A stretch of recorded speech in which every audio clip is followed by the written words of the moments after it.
The so-called Last Tenement, 42 Womasney Way, is a symbol for what was once there. Somehow it dodged the bullet of redevelopment. It wasn't needed for the original urban renewal plan, and the building just sat there over the next few decades, a symbol of what had been there once before and a mystery to a lot of people. The West End is kind of famous or infamous in Boston because it was one of the places chosen early on for urban renewal. And what it became known as was a textbook case of how not to do urban renewal. This tight-knit working-class neighborhood was basically destroyed. The people were displaced. Almost all of the buildings were torn down, and in its place were a series of high-rise luxury apartment buildings built for upper-middle-class people to try and lure them back into the city, because Boston had been kind of abandoned by the middle class at the time. I was 17. I was 17 years old, and they started bringing in cranes, and they didn't do anything for you. They didn't help find the houses. They gave you $100 for moving expenses, and you had to move. There was no ifs, ands, buts, or what. They really didn't help you with anything. It was just get out, right?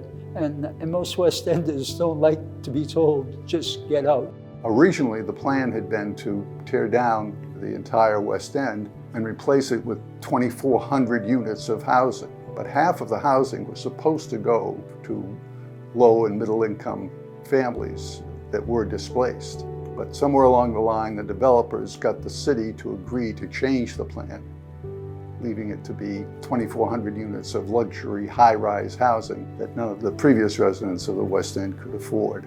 By 1960, almost the entire neighborhood had been demolished. And in 1962, the first of the high-rise buildings were built. The Last Tenement building, there were all kinds of stories about why it was kept up, but basically the reason it didn't get demolished was it cost too much. They spent so much money on so many things. At the end of it, they were just cutting all kinds of costs. In 1971, Skinny Kazonis bought it, and he was described as a mafia associate. One public official said that no agency wanted to be the agency that tore down the Last Tenement, and that's why it stands. I'm not sure that that's true. The organized crime in New England and in Boston particularly was on such a decline that they had bigger fish to fry and things to worry about than saving this building. But it makes a nice story. I'm not sure how much support for preservation it has, but because it's the last one, I suppose it does have some meaning and merit.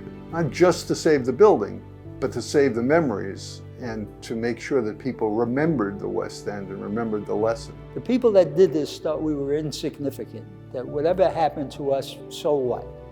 And when you build that kind of resentment in people, it doesn't go away.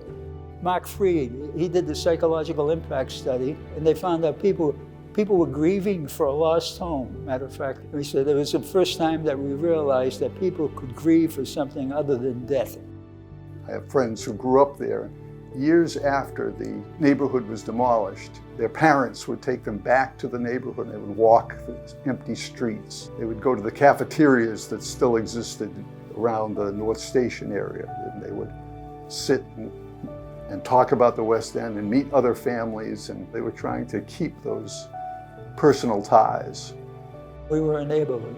The neighborhoods aren't buildings. Neighborhoods are people. After all of us former West Enders who lived here back in the old days die, we hope that people will keep up the story, our story, right, and not corrupt it. But that's the way it is.